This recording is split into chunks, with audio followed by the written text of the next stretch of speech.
नारद जी एक शंका है लगा दीजिए।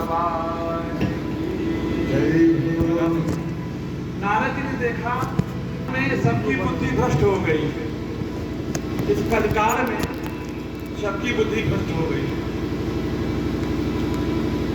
और देखते ही देखते नारद जी जब वृंदावन में पहुंचे तो वहां एक नारद जी ने दृश्य देखा, बड़ा अद्भुत दृश्य था महाराज। एक सुंदर युवती और उसको अनेकानेक सैकड़ों युवतियां घेरी हुई थी और उसके पास दो वृद्ध लेटे हुए थे। तो कौन है? वही ज्ञान और वैराग्य। और वह कौन युवती? वही भक्ति मैया। आज भक्ति दुखी है क्योंकि अन्य राज्यों में कर्नाटक गुजरात होती हुई जब भक्ति चल रही थी तो उसके पुत्र 18 वर्ष की उम्र के थे और भक्ति चूंकि माता वह जो है 45 वर्ष की थी। लेकिन वहां से चलते चलते जब भक्ति का प्रवेश वृंदावन में हुआ है महाराज, वृंदावन नवीन रूपेण वृंदावन में नया रूप धारण कर लिया। वो भक्ति खोड़स वर्षीया हो गई और जो भक्ति के जो दोनों पुत्र हैं ज्ञान और वैराग्य वो 80 साल के बूढ़े हो गए। इतनी क्षमता उनमें नहीं कि वह हिल और डुल सके। और उनको कालिंदी, कावेरी, सरजू, गंगा, यमुना सब उन्हें घेरी हुई है, सभी माताएं। उसी समय वहां नारद जी पहुंचे। नारद जी ने सोचा कि इनके दुख का कारण जानना चाहिए, आखिर क्यों दुखी है, आखिर ये कौन है। नारद जी के मन में भाव आया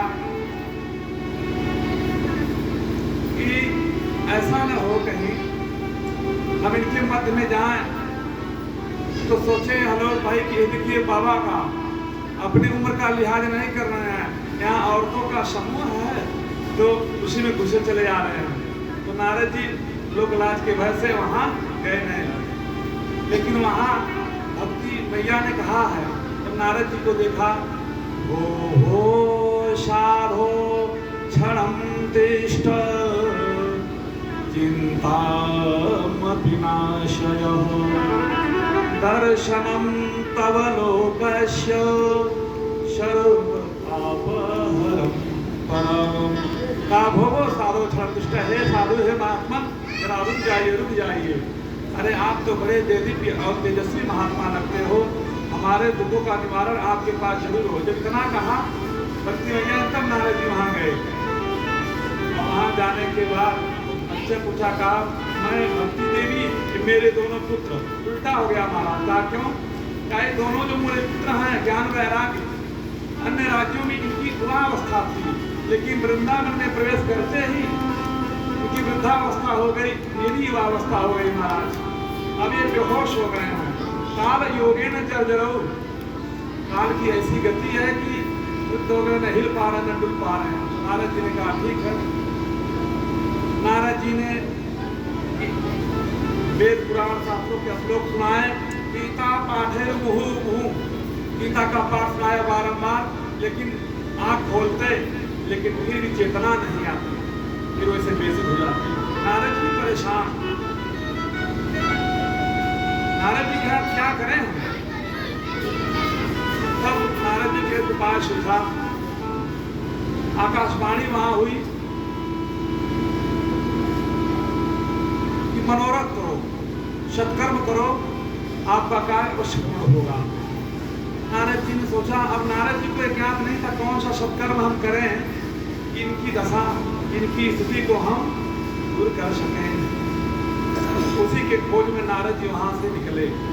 अब नारद बाबा चले, देखिए कोई बहुत बड़ा ज्ञानी होता है ना, संत होता है, महात्मा होता है, जब वो चलता है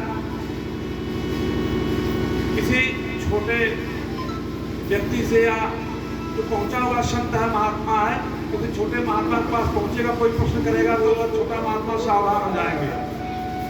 कोई बड़ा डॉक्टर छोटे डॉक्टर से जूनियर डॉक्टर से कोई परामर्श लेता तो भी सावधान होकर बोलते हैं, करे सर आप तो स्वयं जानते हैं हम क्या बताएं इसमें।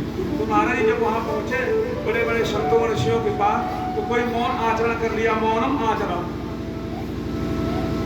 किसी ने कहा महाराज मेरा अनुष्ठान चल रहा है, कहा नारद जी की बात का कौन जवाब है। तो नारद जी कहाँ पहुँचे, नारद जी पहुँचते हैं सनत कुमार के पास। सनक, सनंदन, सनातन और सनत कुमार ये चारों भाई हैं, बद्रिकाश्रम में उपस्थित हैं, वही नारद जी पहुँचे हैं। और नारद जी की मलिन अवस्था देख करके सनत कुमार ने कहा कथम ब्रह्मण्य देन मुख कुतः चिंता दुरोहा त्वरितं गम्यतं पुत्र कुतश्चागमनं तव। कहते हैं हम ब्रह्मन देव कहे ब्रह्मन, जो कि नारद जी ब्रह्म ऋषि हैं, नारे ब्रह्मन क्यों आप दुखी हो, आपका मुख मलिन क्यों है।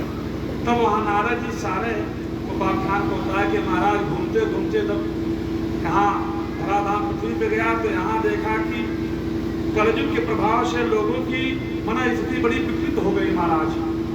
कलवा कैसे, कहा कोई शब्द नहीं बोलने वाला है आज के समय में। बोले भगवत भगवान की, आज के समय में कोई शब्द बोलने वाला नहीं। लोग अपनी स्वार्थों की पूर्ति के लिए झूठ बोलते हैं, और कोई एक बार जीवन में अगर सत्य बोल रहा है तो कहता है मैं हरिश्चंद्र की औलाद हूं, यानी मैं ही परम भक्त हूं। कहा दिन में अपने स्वार्थों की पूर्ति के लिए लोग हजारों झूठ बोलते हैं, सैकड़ों झूठ बोलते हैं, केवल अपने स्वार्थों की पूर्ति के लिए महाराज। केवल भौतिक सुख संसाधनों की सुविधा को जुटाने के लिए हम असत्य बोलते हैं, और अंतोगत्वा फिर हमारा पतन हो जाता है। नारद जी सनकादिकों को कलयुग का लक्षण बताए, क्या कहते हैं कि तरुणी प्रभुतागे श्याल को बुद्धिदायक कन्या विक्रयणोद लोभा दंपतीनां च कलकनम।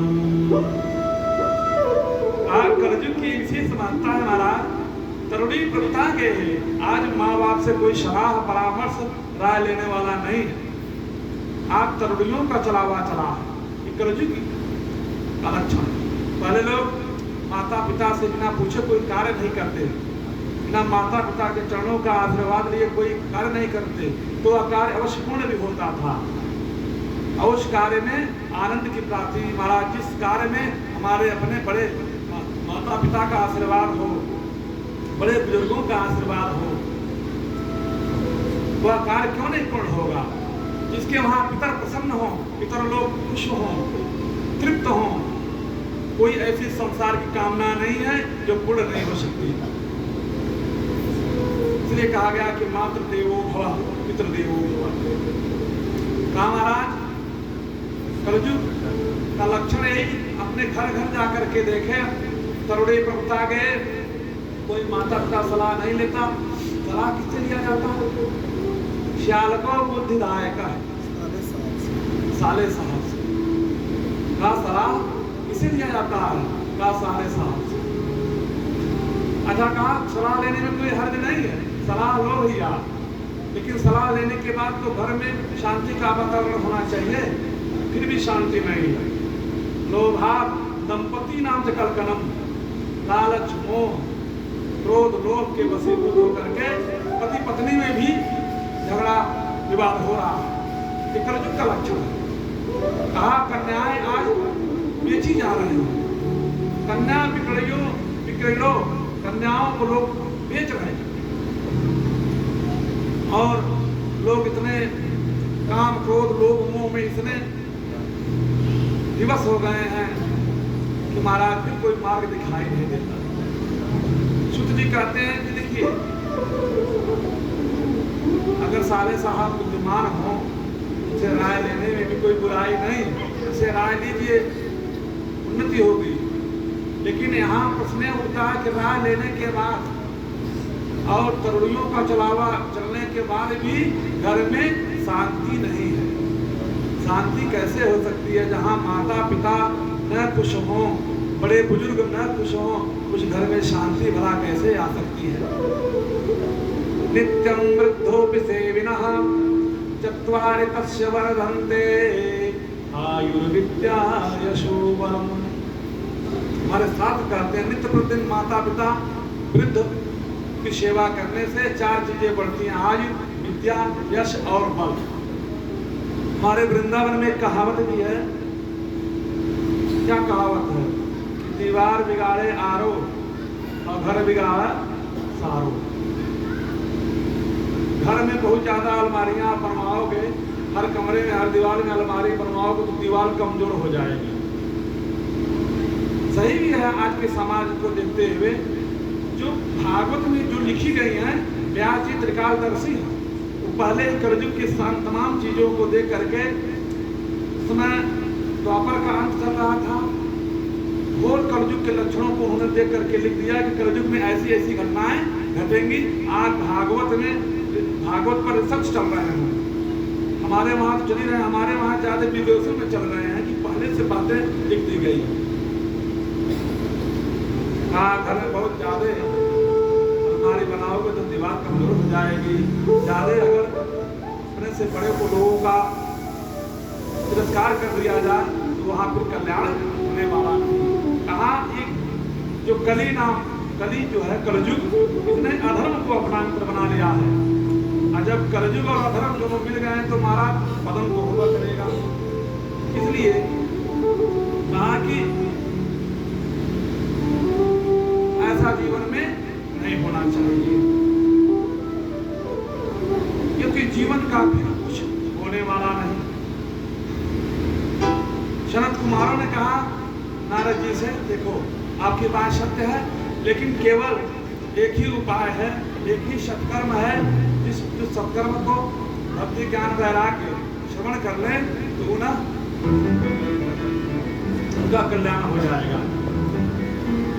यही हरिद्वार में आनंद घाट पर श्रीमद् भागवत महापुराण का आयोजन हुआ। वही भक्ति अपने दोनों पुत्रों को लेकर के पहुंचती हैं और वही सनत कुमारों ने भागवत कथा सुनाना प्रारंभ कर दिया है। बोलिए भागवत भगवान की जय हो। आए संसार में मुक्ति कैसे प्राप्त होती है, कैसे मिलती है, हमने बताया भी। और आप तो उठते बैठते सोते जागते सीताराम सीताराम राधे श्याम करते ही रहते हैं। और भागवत में ही बताया गया है कि नाम संकीर्तनम यस्य सर्व पापा प्रणाशनम प्रणामो दुख समनः तम नमामि हरिं परम। ये अंतिम भागवत में बताया गया और तमाम चीजें कहा।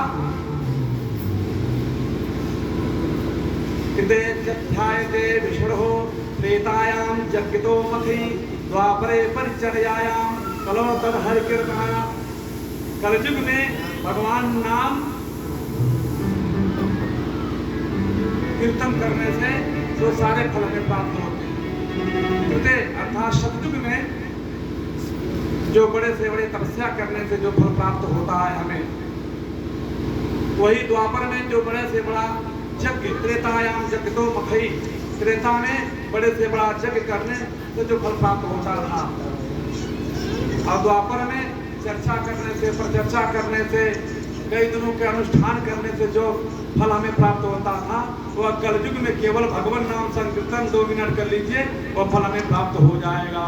श्रीमन्नारायण नारायण नारायण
सुनाया महाराज, कौन सा उपाख्यान सुनाया।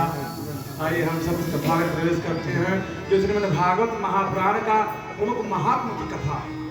इसे हम आप लोग सैकड़ों बार सुन चुके हैं, लेकिन फिर भी सुनने से मन नहीं भरता। क्या कहते हैं भाई, जो सज्जन हैं, जो भगवत भजन करने वाले हैं, सत्संग करने वाले हैं, सत्कर्म करने वाले हैं, उनका कल्याण तो होता ही होता है भागवत सुनने से। लेकिन संत कुमारों ने बताया कि जे मानवा, जो मनुष्य पाप कृतस्तस्तो, जो दिन रात पाप में भी मग्न है, सर्वदा सदा हमेशा सदैव दुराचारा रता, विमार्ग का दुराचार ही उनका नित्य प्रतिदिन का कार्य है। कुमार्गी है, क्रोधा अग्नि दग्धा। अभी कोई बात कर लीजिए तो क्रोध से आग बबूले हो जाएंगे। कहा क्रोधा अग्नि दग्धा कुटिलाश्च, जो कुटिल है, कामिना, कामी भी है। ऐसे व्यक्तियों को भी अगर श्रीमद् भागवत महापुराण की सप्ताह जगह की कथा सुना दी जाए तो उनका भी कल्याण हो जाता है। महाराज बलि भागवत भगवान की जय। नारद जी कहते हैं इसी क्रम में, तुंगभद्रा तटे पूर्वम भूतपतनमुत्तमम् यत्र वर्णा स्वधर्मेण सत्य शतकर्मा तत्परा। एक ब्राह्मण है, तुंगभद्रा नदी के अनुपम तट पर एक ब्राह्मण है, जिनका नाम है क्या, आत्मदेव। आत्मदेव जी महाराज का है। कहा आत्मदेव कौन है, आत्मस्य देवस्य यश आत्मदेव, जिसके आत्मा में देवताओं जैसी बुद्धि का वास हो, सह आत्मदेव, वही आत्मदेव है। तो आत्मदेव ठीक उसी समान विद्वान और गुणी व्यक्ति भी थे, लेकिन बड़े दुख की बात है, उन आत्मदेव जी महाराज के पास कोई संतान अब तक नहीं है। और उनका मन बड़ा ही निर्मल है। देखिए कभी कभी ऐसा होता है ना कि आज हम इतने सज्जन हैं, भगवत रसिक हैं, सत्कर्म से युक्त हैं, लेकिन कुछ हमारा पूर्व जन्म का प्रारब्ध होता है, जिसके कारण हमें यथोचित का फल प्राप्त नहीं हो पाता जीवन में, यहाँ तक कि संतान की भी प्राप्ति नहीं हो पाती। इसलिए कहा ना कि जो भी हमें जीवन में मिलता है, चाहे हमें मिले चाहे आपको मिले, वो हमारे प्रारब्ध कर्म है। अवश्य में ही भोक्तव्यम कृत कर्म अशुभाशुभम न छियते कर्म कल्प कोटि सदैरपि। याद रखिए बंधुओं, हम जो करते हैं जीवन में बिना भोगे उस कर्म फल का नाश नहीं होगा। न छियते कर्म कल्प कोटि सदैरपि, करोड़ों करोड़ों जन्म भी बीत जाएंगे तो जो हमने गलत व्यवहार दूसरों के साथ किया है, जो दुराचार में विचार लोभाचार किया है, उसका हमें प्रारब्ध अवश्य में ही भोगना है। अब बिना भोगे उस कर्म फल का नाश नहीं होगा। लेकिन जब हम भगवत परायण होंगे, भगवान के चरणों में हमारी प्रीति हो जाएगी ना, तो कर्म का फल ऐसे कट जाएगा हमें पता ही नहीं चलेगा। बड़ी आनंद कर भगवान की, तब भगवान हमारा साथ देते हैं। कहा आत्मदेव जी की बुद्धि बड़ी शुद्ध है, लेकिन कलयुग में इस संसार में बड़ी बनावट है, लोगों की बुद्धि बड़ी कलुषित है। कहा एक कहावत है, आपने भी देखा होगा, बगुला जी को, बत्तख बगुला जिसे कहते हैं, कितना सुंदर पक्षी है बगुला, लेकिन जितना सुंदर बाहर से दिखता है उतना सुंदर अंदर से नहीं। उजरे पंख सुशील हैं, चलन बगुले का चलना बड़ा सुंदर है। उजरे पंख सुशील हैं, चलना टपाक टपाक। लोगों ने ही समझा तो भगवान का परम भक्त है, कहीं बगुला का स्वरूप हंस की तरह होता है। उजरे पंख सुशील हैं, चलना टपाक टपाक। हम जाने हरि भक्त हैं, लेकिन वह तो जो है एक ही वार में बगुला जब निशाना साधेगा तो मछली को बिना पकड़े बगुला फिर चोंच उठाता नहीं। आज जैसा सुंदर स्वरूप बाहर से है, अंदर वही मलिनता भरी हुई है महाराज। कहा तो ऐसे ऐसे मनुष्यों के प्रति भी कि देखने में कितने सज्जन, कितने साधु, कितने महात्मा, लेकिन अंदर मलिनता भरी हुई है। तो जब मलिनता रहेगी तो भगवत प्राप्ति कैसे होगी? नहीं हो पाएगी। कि हो पाएगी? नहीं हो पाएगी। कहा कैसे? कहा निर्मल मन जन सो मोहि पावा, निर्मल मन जन सो मोहि पावा, मोहि कमल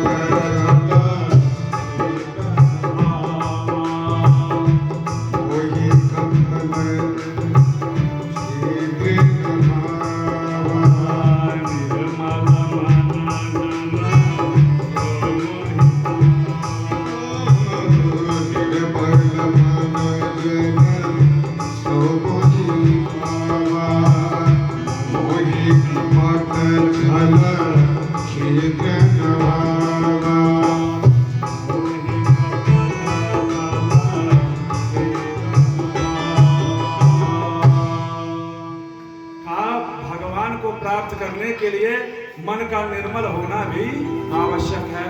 जब तक इस हृदय रूपी मंदिर में, हृदय रूपी भवन में ये हमारा भवन खाली नहीं होगा, तब तक परमात्मा का वास कैसे हो सकता है? देख लीजिए, अभी आप ही के वहाँ कोई किराएदार आए और आपका कमरा सब बुक है, एक बाबा जी लोगों ने ले लिया, एक कार्यकर्ता लोगों ने ले लिया और सब किराएदार हैं, सारा बुक है, तो जो दूसरा आएगा उसमें कहाँ रह पाएगा? रह पाएगा? कहा नहीं। कहा ठीक उसी प्रकार जब इस मन में काम, क्रोध, लोभ, मोह, मद, मत्सर भरे रहेंगे, तब तक उस परमात्मा का, जब खाली घर नहीं रहेगा, निर्मल मन नहीं रहेगा, तब तक परमात्मा का वास कैसे हो सकता है? यही आत्मदेव जी की पूर्व जन्म का प्रारब्ध है। आत्मदेव जी विचरण करते करते वन गमन गए और वन में उन्हें एक संत मिले, बड़े ओजस्वी तेजस्वी संत है महाराज, मुख पे झलक रहा है उनके तेज। और एकांत में जा करके अपने चौथापन हो रहा, कोई संतान नहीं, यहाँ तक कि जो आत्मदेव जी अपने वहां तुलसी का बिरवा लगाते, पौधा लगाते, वो भी सूख जाता। उनके वहां एक गऊ है, वो भी बाल बच्चे वाली नहीं, कोई वृक्ष लगाते सूख जाता, कोई फल है भी तो, वृक्ष है भी तो फल नहीं देता। पता नहीं ऐसा कौन सा प्रारब्ध है आत्मदेव का महाराज। याद उसी को सोच करके आत्मदेव जी एकांत में रो रहे हैं। तब तक शब्द वहां से आ निकले, कथम रोद से विप्र आत्वा चिंता बले यशे मदातम सत्वरम महयाम शस्य दुःखस्य कारणम। मदातम सत्वरम महयाम, मुझे बताओ शस्य दुःखस्य कारणम, तुम्हारे दुख का क्या कारण है महाराज? तो हमें आप बताओ। जब कोई पूछ लेता है, देखिए सुख में मत जाइए, लेकिन अगर दुख बांटने से बढ़ जाए, दर्द कम हो जाए, तो अब एक बहुत बड़ा उपकार है। सुख में मत जाइए, लेकिन व्यक्ति के दुख में महाराज अवश्य जाना चाहिए। उसका दुख तो आप ले नहीं लोगे, लेकिन उसे सांत्वना मिलेगी कि फलाने बाबू जो है आए थे हमारे दरवाजे पर और आ करके हमें सांत्वना दे दिए। बोले आनंद कंद भगवान की जय। इसलिए कहा महाराज हमें बहुत बड़ा दुख है, हमारे वहां कोई संतान नहीं। तब संत जी ने क्या कहा? मुंचा ज्ञानम प्रजारूपम मलिथा कर्मणो गते। मुंचा ज्ञानम, कहाँ झूठ मूठ का महाराज मोह पाल लिए हो। मुंचा ज्ञान कि पुत्र की कामना के लिए तड़प रहे हो। अरे किसी के पुत्र, किसी की बेटा बेटी सुख देते हैं। कहा पुत्र तीन प्रकार के होते हैं। एक जो आपका ऋण लेकर के मर गया हो, आपका पुत्र बन करके आता है, तो वह जो है उस ऋण को उतारता है, वो पुत्र बन करके आता है। दूसरा जिसका ऋण आप खा करके शरीर त्याग कर दिए हो, तो अपना ऋण उतारने वहां आता है कि फलाने हमारा 1 लाख रुपया ले चल गए ना, चलिए लड़का बन के 1 लाख ले चली जाए, और वो आता 1 लाख आपका खर्च करा देगा, फिर गोविंदा चला जाएगा। एक पुत्र वह जिसका ऋण आपने खाया, और एक शत्रु दुश्मन भी पुत्र के रूप में आता है और जीवन भर सताएगा, मारेगा, गरियाएगा, तिरस्कार करेगा, हमारा जीवन नारकी हो जाएगा। महाराज बोलिए आनंद कंद भगवान की। कहा कि पूत कपूत तो क्यों धन संचय और पूत सपूत तो क्यों धन संचय। कहा अपने पुत्रों को स्वावलंबी बनाइए, सदाचारी बनाइए, वह अनन्यान करोड़ों कमा लेगा। महाराज संस्कार सिखाइए और सब कुछ पैसे से हमें मिल जाएगा जीवन में, लेकिन संस्कार हमें जीवन में पैसे से नहीं मिलता, संस्कार खरीदा नहीं जा सकता। इसलिए जीवन में अपने बच्चों को संस्कार दिया जाए, सदाचार दिया जाए, बड़ों का सम्मान करने का जो है अनुशासन में रखा जाए। तो उस महात्मा ने ध्यान लगाया और ध्यान लगा करके देखा तो क्या देखा? कहा एक जन्म शब्द जन्म नहीं उच्च। कहा एक जन्म की बात छोड़ो, तुम्हारे तो 7 जन्म में पुत्र नहीं लिखा। कहा 7 जन्म इतने पर तुम्हारे पास पुत्र की हम देखते नहीं। अब तो आत्मदेव जी का दुख धूना हो गया महाराज और रोने लगे।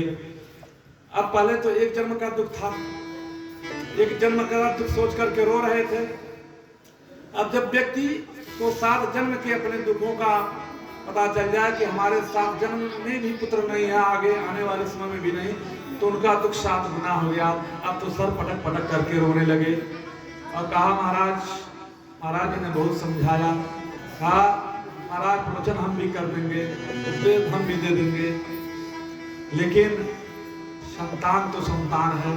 अगर आपके पास कोई उपाय हो बताइए, नहीं तो इसी आपके चरणों में ही सर पटक करके मैं अपना जो है जीवन का यही समाप्त कर दूंगा, ये गति यही रुक जाएगी। संत जी बड़े धर्म संकट में पड़े, क्या करें। लेकिन संत कौन है? जो असंभव को संभव कर दे वही संत है। और संतों पर बड़ी विशेष कृपा होती है भगवान की। और ब्रह्मा का लिखना, विधाता का विधि में जो लिखा हुआ है, संत अपने पे आ जाए तो ब्रह्मा की लेखनी भी मिट देते हैं। बोलिए आनंद कंद भगवान की। अंततो गत्वा अपने झोले में हाथ डाला और एक फल निकाला और फल निकाल कर दिया, महाराज ले जाओ अपनी पत्नी को खिला देना, तुम्हारे वहां पुत्र होगा। अभी बड़े प्रसन्न हो गए आत्मदेव जी। आत्मदेव जी की पत्नी का नाम क्या है जानती हैं आप लोग? धुंधली देवी। देखिए किसी की वास्तविकता तो यही है, इसका हम दूसरा भाव बताते चल रहे हैं। धुंधली किसे कहते हैं? धुंधली कोई और नहीं, हमारी बुद्धि ही धुंधली है। बुद्धि जो कहती है हम वही करते हैं। बुद्धि हमारी कहती है चला फलाने बराते, तो बराते निकल लेते हैं। और ठिकाने का भागवत होगा तो मन कथा सुनने मन ना लगी, फलाने के यहाँ बराती में वहाँ ऑर्केस्ट्रा आयल बा, बुद्धि कह दी तो ऑर्केस्ट्रा देखने चले गए। तो जैसा बुद्धि हमें कहती है वैसा ही हम करते हैं। ये विडम्बना है, चंचला ही मना कृष्णा।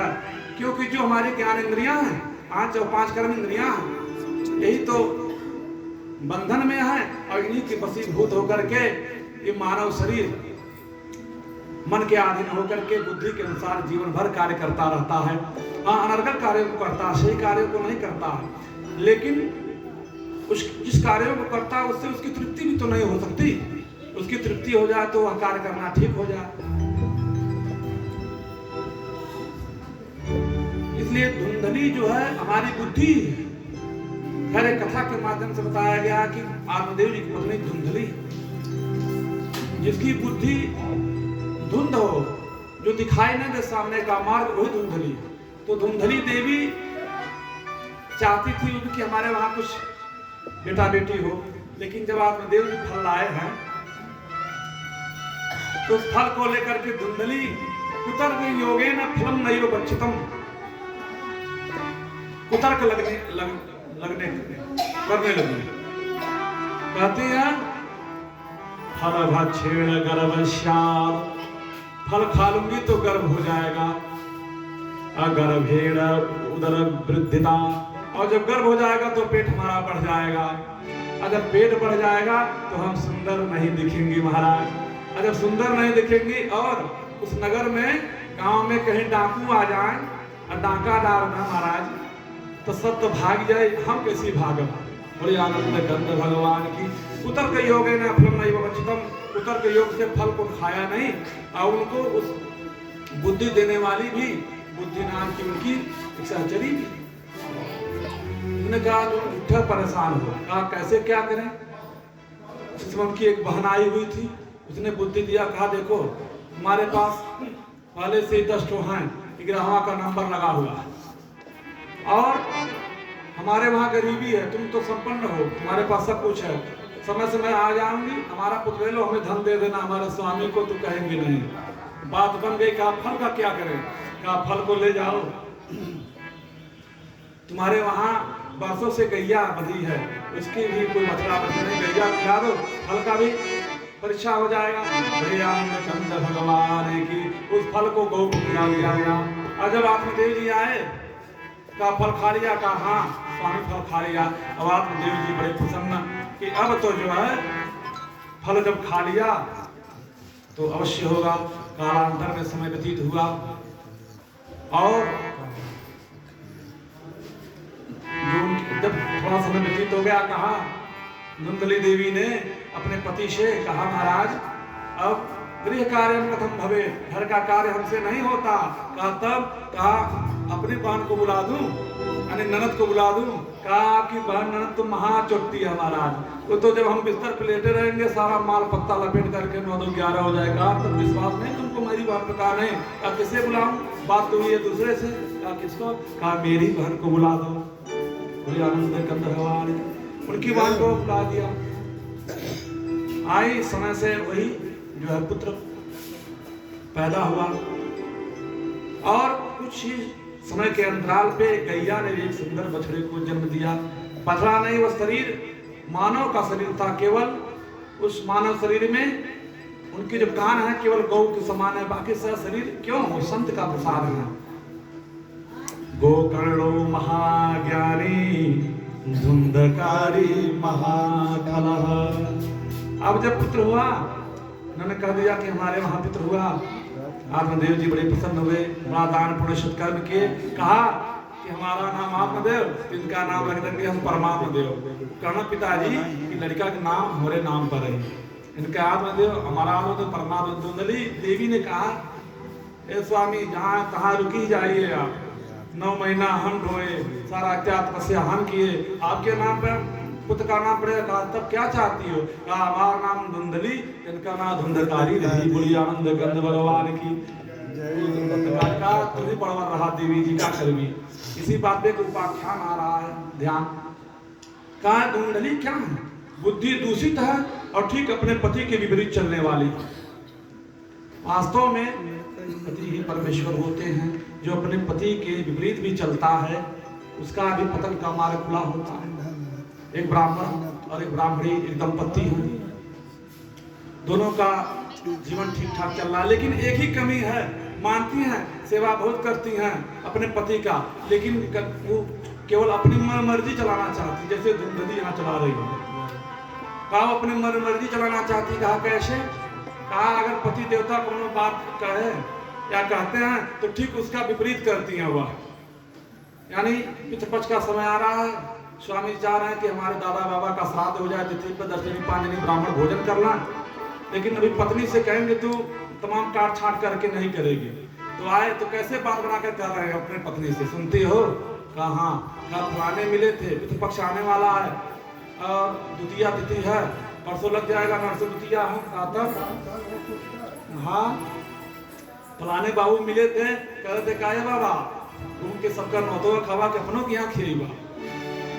काम महाराज कह रहा है पिताजी के श्राद्ध के डाला, पिताजी के श्राद्ध करने के लिए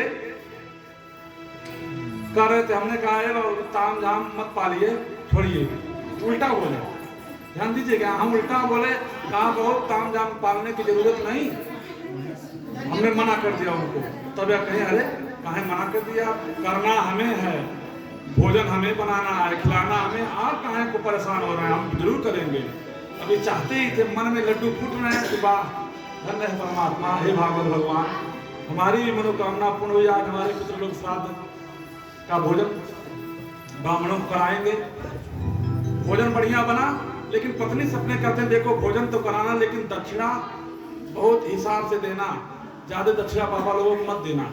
पत्नी कही नहीं, आप कितना कह रहे हैं, कहना बस 101 रुपया दिए, और ज्यादा देना है खर्च हो जाएगा। कह नहीं हम 1100 बाबा लोगों को देंगे। बड़ी आनंद करते भगवान की, यही तो चाहते थे। बाबा लोग आए खूब प्रेम से भोजन पाए, और बाबा लोग दक्षिणा को ना 1100 यही चाहते थे। ऐसे हम समझ गए थे कि जो हम उल्टा बोलेंगे ये करेंगी हमारा काम भी सिद्ध हो जाएगा, तो ऐसे कार्य करते रहे। गृहस्थी विदित होती गई बड़े प्रेम से भाव से, लेकिन चले गए कहाँ, कुंभ अब की बार लग रहा है प्रयागराज में, हमारे गृहस्थ संतजन वस्त्रगन जाएंगे। चले गए नहाने पत्नी के साथ, और गंगा जी में दोनों प्राणी गए।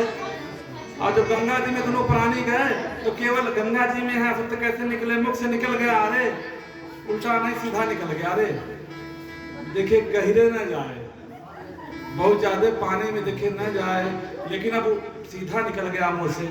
उनका कहने का, उन्होंने कहा अरे मना कर रहे हैं हमको, हम कैसे नहीं जाएंगे।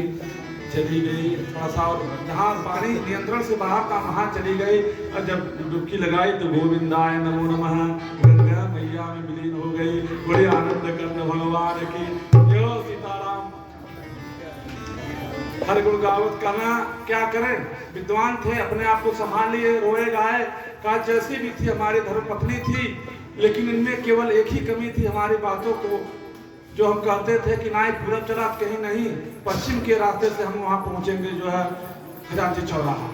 हम कहते थे पूरब की तरफ से चलो, तो उल्टा हमारी कहती थी। चलिए इतने दिनों का हिसाब था।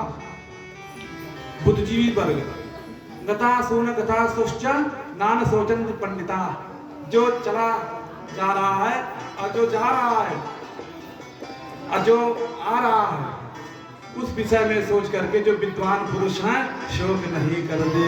बोले भागवत भगवान की, चली जा रही है उम्र धीरे धीरे, चली जा रही है उम्र धीरे धीरे।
दिन तुम्हारे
जैसा हम जीवन में अपने बच्चों को परिवेश देते हैं, हमारे बच्चे भी वैसे ही बनते हैं।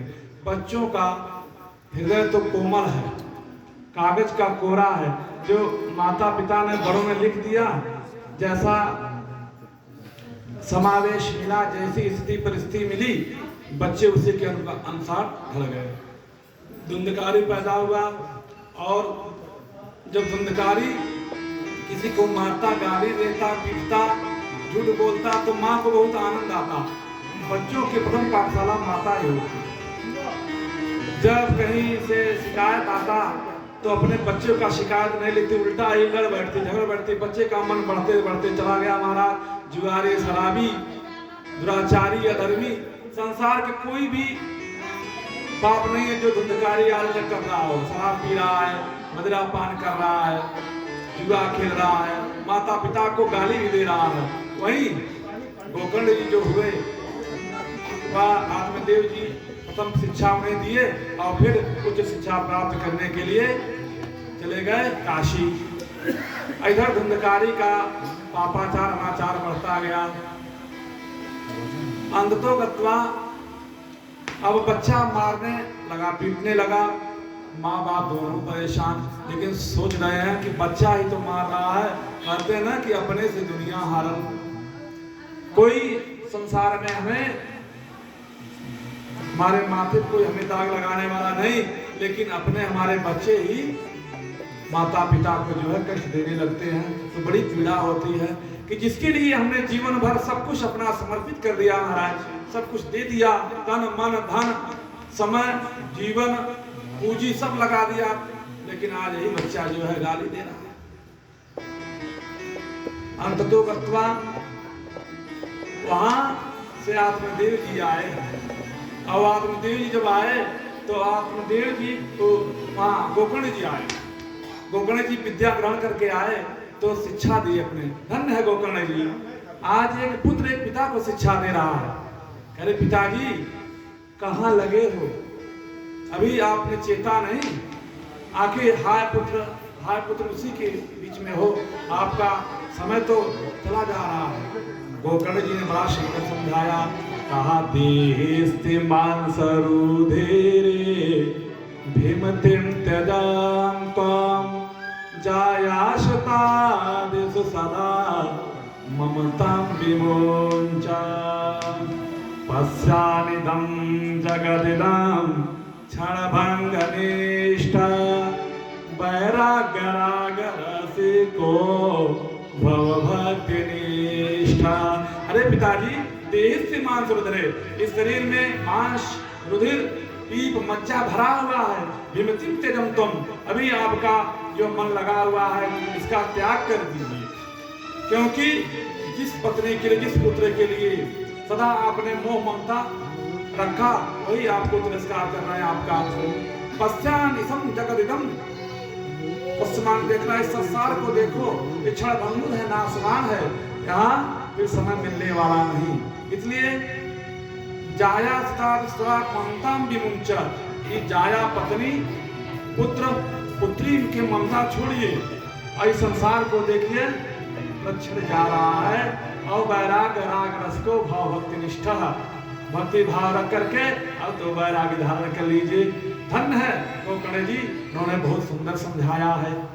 एक पुत्र ने एक पिता को समझाया, कहा पिताजी जीवन ठीक उसी प्रकार है जैसे एक रेलगाड़ी होती है। अब रेलगाड़ी में हम डिब्बे में बैठते हैं, तो जब डिब्बे में हम बैठते हैं तो हमारी बगल वाले सीट पर आकर के कोई सज्जन बैठ जाएगा, तो हमारा रास्ता हमें जाना है दिल्ली, तो रास्ता बड़े आराम से गुजर जाएगा। ध्यान दीजिएगा, गाड़ी में बैठे हुए हैं, लेकिन हमारा टिकट पहले का ही है, लखनऊ तक का ही है, दिल्ली उसके आगे है। हम पहले बैठे हैं गोरखपुर में, और जो हमारा अगला जो सहयात्री है वो खलीलाबाद में बैठा या बस्ती में बैठा, उसे दिल्ली जाना है, लेकिन हमें तो लखनऊ तक जाना है। लेकिन इतना सज्जन निकला हुआ कि उससे इतना हिल मिल गए, फिर जब उससे बिछोह होने लगा तो बड़ा हो गया कि बड़ा अच्छे आदमी है, सज्जन है, अब इनसे हमारा बिछोह हो रहा है कि जाएंगे वहाँ। अगर हम उस व्यक्ति में ममता रख लें कि नहीं अब इनके साथ हम दिल्ली चली, बड़ा अच्छा आदमी बट ऐसा जीवन में क्यों मिलन नहीं रहा, तो काला कोट वाला टीटी आएगा, कालर पकड़ करके आपको ट्रेन से बाहर कर देगा पिताजी। ठीक उसी प्रकार जैसे काल रूपी समय आ जाएगा, आप चाह करके भी जिसमें ममत्व रखते हो आपकी एक नहीं सुनी जाएगी और आप को यमदूत लेकर के चले जाएंगे और बिछोह। इसलिए ये पिताजी जागरूकता उसी में है कि अपना स्टेशन आने से पहले ही बोरिया बिस्तर बांध लो। हाँ, ममता उतना ही रखो जितना कि हमें अब दूरी बनाओ कि हमें लखनऊ में उतर जाना है तो 12 बंकी से सप्लाई कर दो कि हमें उतर जाना है।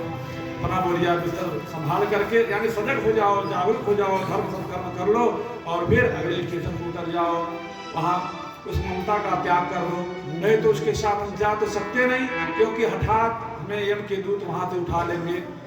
लेकिन जनाब ध्यान दीजिए, अगर कोई हमारा सहयात्री हमारे बगल सीट वाला कोई कुकर्मी, सिगरेट पीने वाला, धूम्रपान करने वाला, मांस काटने वाला, झूठ बोलने वाला बैठ जाए तो हमारा लखनऊ तक की यात्रा बड़े ही कठिनाई से व्यतीत होगा कि कैसा प्रारब्ध कर्म हमारा था कि ऐसे ऐसे लोगों से हमारी संगति हो गई महाराज।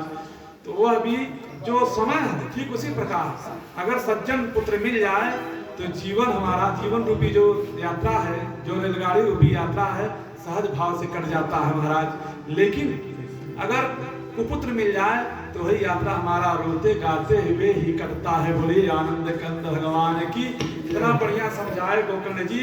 और आत्मदेव जी को बारह चले गए वन में, वहाँ भागवत महापुराण का 10वां स्कंद का पाठ करते हुए भगवान में समर्पित हो गए। इधर धुंधली देवी बची। जब वह शराब पी करके आता था, कहता था कि ले आओ दादा छोड़ के गए बाटे बैंक में, कहीं सुन ली कई करोड़ रुपया, अब वो चकमुका खतवा कुल दे दा, कल जो डालता हूँ पहले उड़ा डाला कहाँ बा कुछ धैले अपन जीवन करते, लेकिन मार लिया कह लिया जो धली जीवन भर मन बढ़ाई, वही जा करके एक दिन अंधेरे में कुएं में कूद करके अपना जान उसने दे दिया। बड़ी आनंद कंद भगवान की। अब तो इनके रोके टोके वाला क्यों ना। ये धुंधकारी क्या किया, जितने भी कुकर्म थे सारे कुकर्मों को करके जो अंत में अपने इंद्रियों को दास्ता करते हुए 5 वैश्याओं को ले गणिकाओं को ले आके घर में रख लिया। धुंधकारी कौन है? हमारी बुद्धि जो धुंधली है और जो मन है। हम बुद्धि के सहारे मन को जो विचरण करने देते हैं, मन हमारा भौतिक संसार में लग रहा है, वही धुंधकारी है। और ये 5 वैश्याएं गणिकाएं हैं, वो हमारी ज्ञान इंद्रियां हैं। आंख, कान, नाक, त्वचा, जीवा, जो ज्ञान इंद्रियां हैं। आंख अभी सुंदर वस्तु को देखे तो आंख ठहर जाती है महाराज। फिर हो हर चाहे भजन हो चाहे कथा हो, से मतलब नाई बा, कुछ भी सुंदर हो, चाहे फूल हो चाहे पुष्प हो चाहे रूप हो, आंख हमारी वहीं टक जाती है। सुंदर गाना हो, श्रृंगारी गीत हो तो कनवा वहीं सुने खरीदन जाए। नाई नारायण नारायण कहे मन नाई करे तब। अब बढ़िया रसगुल्ला रसमलाई हो, अकेला भेली पानी आयल बा, तब क्यों भेली खाई तो रसमलैया खाई। तो कहने का मतलब है जो ज्ञान इंद्रियां हमारी हैं हमें बहकाती रहती हैं। और मणिराम जी महाराज बुद्धि का आसरा लेकर के फिर उसी भौतिक संसार में घूमते रहते हैं। फिर कल्याण होने वाला नहीं, फिर पतन की ओर हम चले जाते हैं। अंत में धुंधकारी एक जगह से एक राजा के वहां से बहुत सारा धन खजाना चोरी करके लाया। और लाया तो गणिकाओं ने कहा अब तो हमारा जीवन बड़े आराम से कट जाएगा। कहा तब कहा ऐसा करें, इसका काम तमाम कर दे, नहीं तो इसके नाते हम भी पकड़े जाएंगे एक दिन। अंत तो गत्वा उन गणिकाओं ने धुंधकारी को बांध दिया उसके आसन से जिसपे लेटा हुआ था, और उसके गला दबाने लगी। ये तो मदिरा पान करके आया था, शरीर होश में था नहीं, दबाने लगी, मरता नहीं। अंगारे मुख में डाल देते भी नहीं मरा। फिर तेल गरम किया बड़े कढ़ाई में, लिया करके हाथ गोड़ तो पहले बना है हमारा, ले ऊपर डाल दिया। बड़े ही कष्ट से उसका प्राण निकला। जब प्राण निकला तो हो गया प्रेत। ऐसा मार खजाना लेकर के चली गई। देखिए जब तक धुंधकारी का आतंक था तब तक उसने जीने नहीं दिया। अब मरने के बाद प्रेत हो गया तब भी जीने नहीं दे रहा है। सारा नगर खाली हो गया। और एक दिन वही गोकर्ण जी आते हैं। गोकर्ण जी उस समय गया में थे। गोकर्ण जी ने सुना कि धुंधकारी जो नहीं है, धुंधकारी के लिए गोकर्ण जी ने क्या किया, गया में श्राद्ध किया कि हमारा ही भाई है, इसका कल्याण हो जाए। जब आए हैं नगर में, नगर तो वीरान सुना पड़ा हुआ है महाराज। आए या निशा सर्वभूतानां जागरति यत्र संयमी।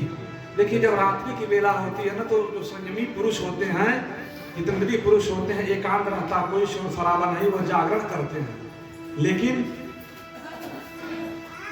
इसलिए रात में सोते नहीं। आए ध्यान लगाए तो सामने कभी जो है गधे का, कभी जो है सांड का, कभी जो है भयावह रूप बनाता हुआ उन्होंने अपने कमंडलू में जल लिया, जल देकर के मार दिया।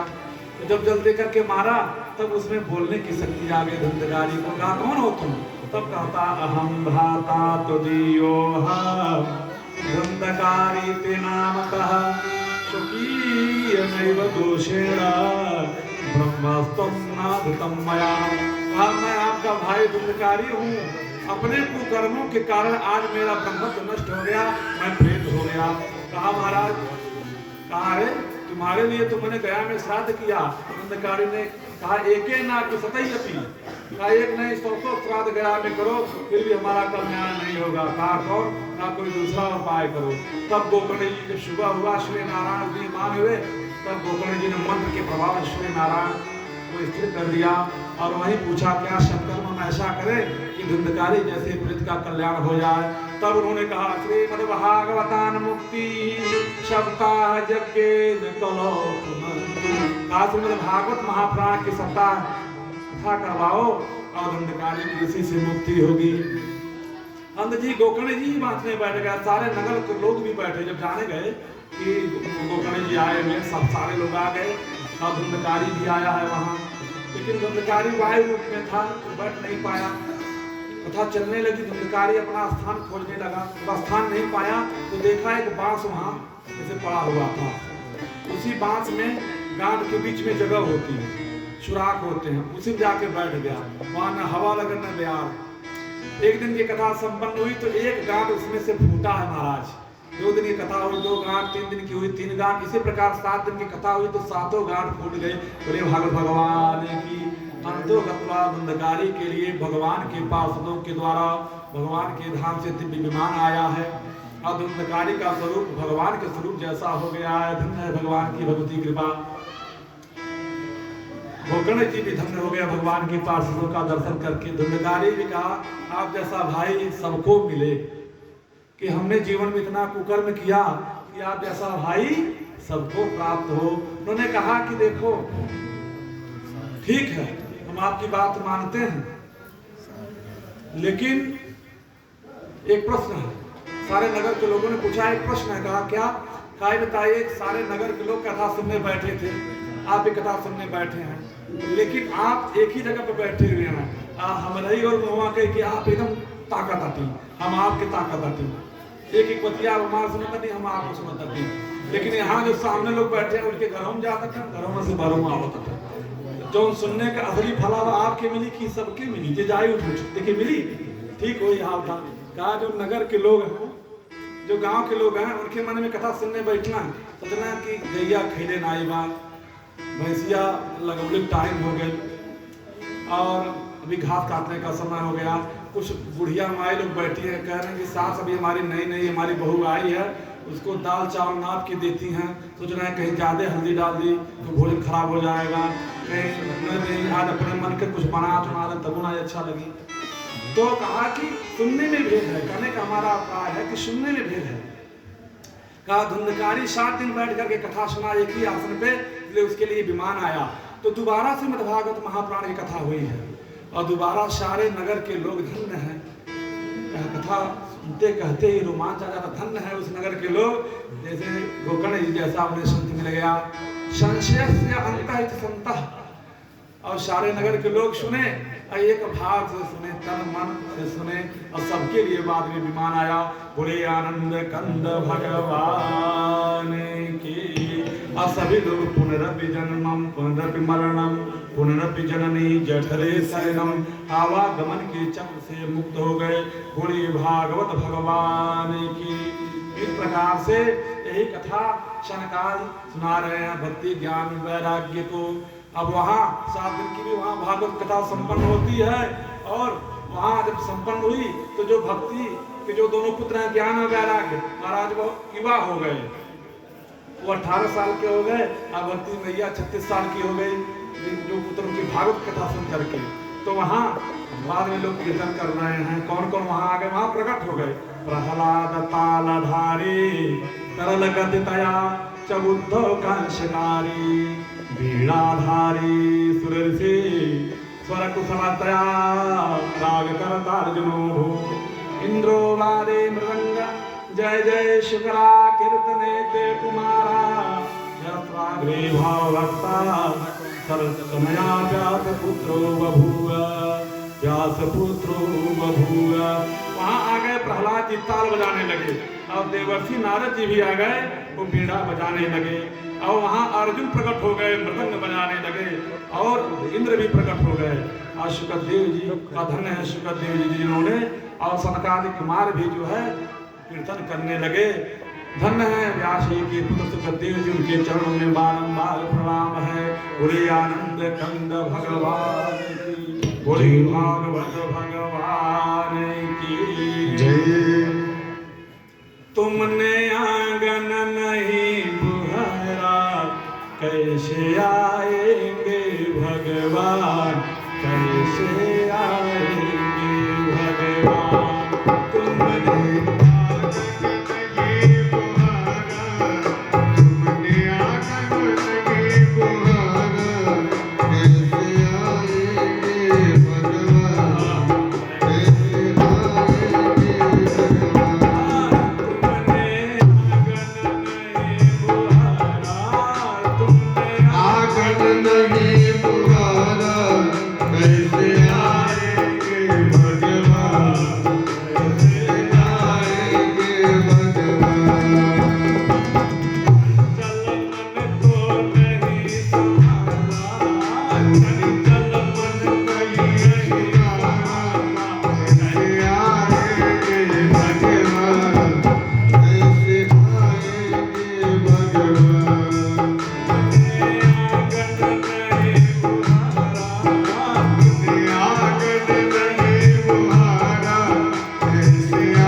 कसाय की लगी हुई है कलमस कसाय की लगी हुई है मेरी।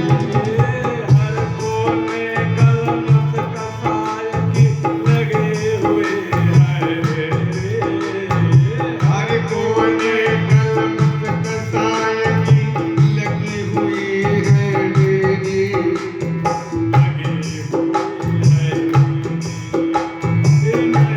ज्ञान की किरण कहीं है हर कोटरे अंधेरे। आंगन चौबारा अंधियारा, आंगन चौबारा अंधियारा, कैसे आएंगे भगवान, कैसे आएंगे भगवान।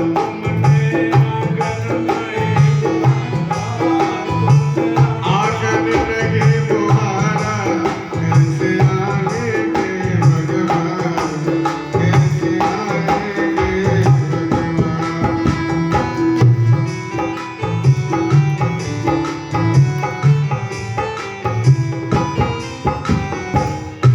तुम्हारा पिघल न पाया जब देखा दुखियारा हो, जब देखा दुखियारा हृदय तुम्हारा पिघल न पाया जब देखा दुखियारा हो, जब देखा दुखियारा।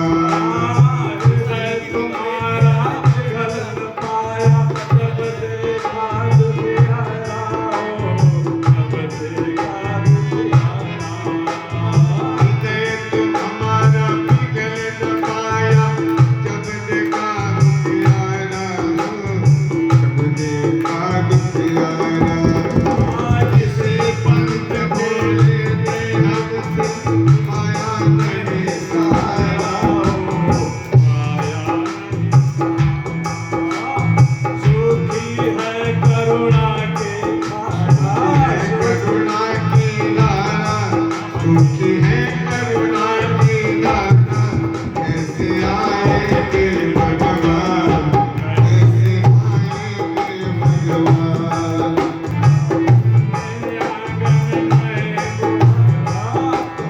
आंगन नहीं बुहारा कैसे आएंगे भगवान, कैसे आएंगे भगवान।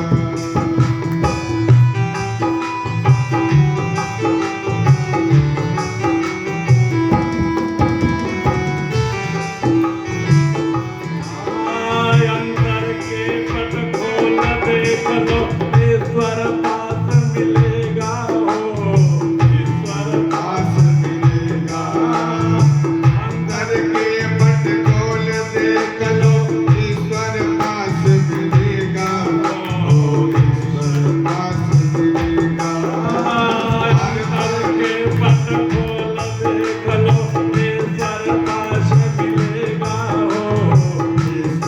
आभास मिलेगा। हर पानी में ही परमेश्वर आभास मिलेगा, आभास मिलेगा।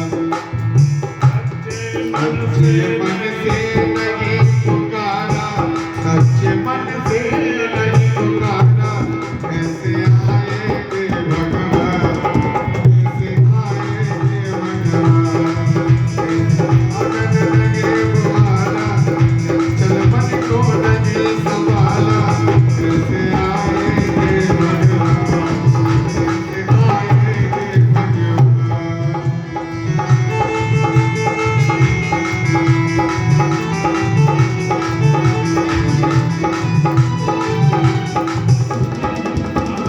निर्मल मन हो तो रघुनायक, सबरी के घर जाते हो। निर्मल मन हो तो रघुनायक, सबरी के घर जाते हो। रघुनायक, सबरी के घर जाते हो, सबरी के घर निर्मल मन हो तो रघुनायक, सबरी के घर जाते हो, सबरी के घर जाते हो। श्याम सूर के बाम करके, श्याम सूर के बाम करके, सागर दूर कर काटे, इस पर हमने नहीं विचारा, इस पर हमने नहीं विचारा, कैसे आएंगे भगवान, कैसे आएंगे भगवान। मने आगन नहीं बुहारा, चंचल मन को नहीं संभाला,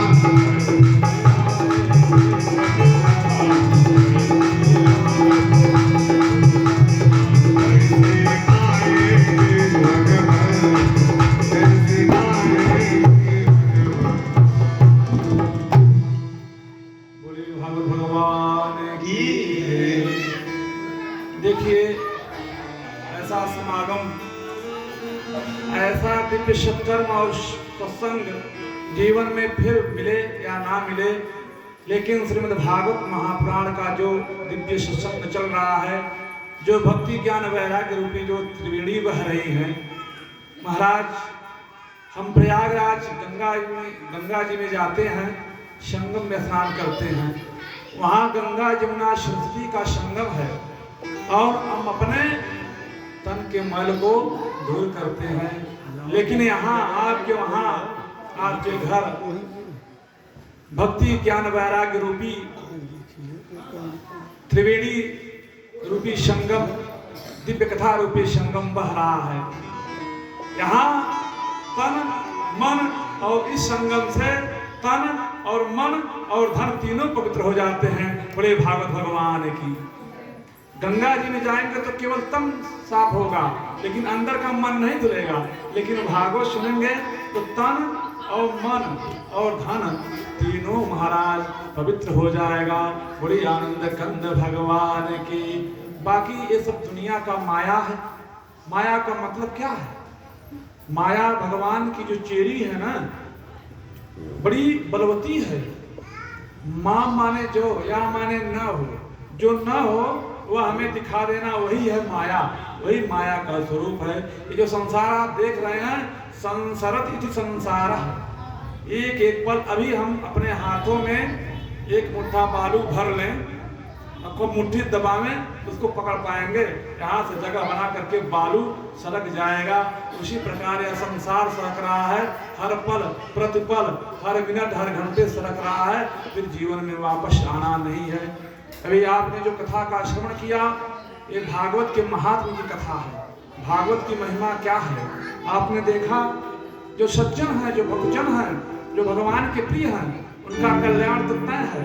जो भगवत भजन करने वाला उसका कल्याण तो तय है, भगवत प्रेरणा से हो रहा है। लेकिन जो कुटिल है, कामी है, व्यभिचारी है, दुराचारी है और अनेकों प्रकार के, जिसने जीवन में कभी धर्म कर्म नहीं किया, अंधकार जैसे महापापी भी श्रीमद् भागवत महापुराण के सप्ताह की कथा सुन करके उनका भी उद्धार हो जाता है।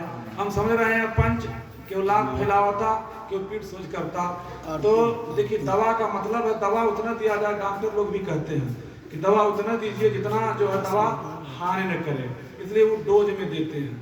श्रीमद् भागवत महापुराण का यह 9 दिवसीय कार्यक्रम आपके वहाँ चल रहा है। कल के कार्यक्रम में प्रथम दिवस कलश यात्रा, वेद निर्माण, पूजन, सारी व्यवस्थाओं का होना। आज सुबह से ही पूजन पाठ इत्यादि क्रम चलता रहा। तदनंतर उसी क्रम में आपने भागवत के महात्म्य की कथा सुनी, चर्चा सुनी। शेष कथा हम अगले जो है अगले दिवस के लिए निर्धारित करते हैं। आइए हम सब 2 मिनट भगवान संकीर्तन करते हैं, उसके बाद आरती करेंगे और आरती के बाद आप लोग प्रसाद लेकर के ही फिर अपने गंतव्य को प्रस्थान करेंगे। भागवत भगवान की हो वैसे चले आइए, चले करके ना आप बोल दीजिए हम चढ़ा शुभम ओम श्रीमन्नारायण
बारी बारी से सभी लोग हाँ अपने स्थान पे खड़े हो जाएं। सब लोग आरती दिखाएंगे और मीठी मीठी कीर्तन ध्वनियों के साथ भगवान की मंगलमय आरती करेंगे। क्या हुआ? अच्छा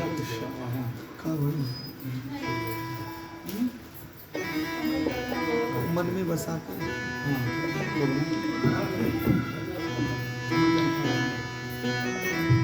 मन में बसा कर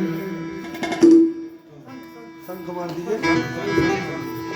तेरी मूर्ति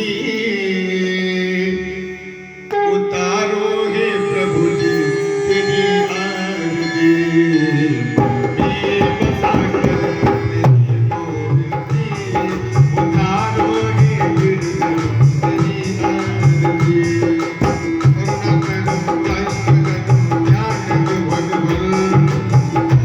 तेरी आरती करुणा करो ज्ञान दो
कुर्बान करे छेड़ की दफा एक तेरी महिमा गाए संत करे जान नारद कुर्बान करे तेरे द्वार करते हैं पुकार भक्त तेरे द्वार करते हैं पुकार रात विद्या सागर तेरी गाए आरती बसा के कृति मूर्ति चारों ने तेरी आरती बसा के कृति मूर्ति चारों ने ओमी करुणा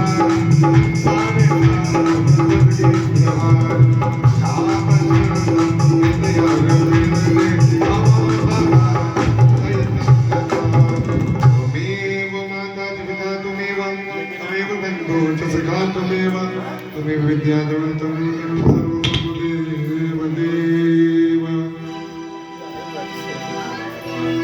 बोले व्यास जी महाराज की बोले भागवत महापुराण की बोले आज के आनंद की भक्त और भगवान की कृष्ण कन्हैया लाल की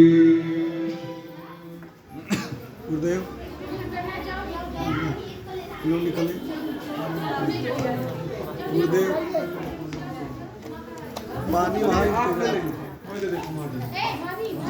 इंतजार पानी वहाँ इंतजार अबे टाइम ऐसे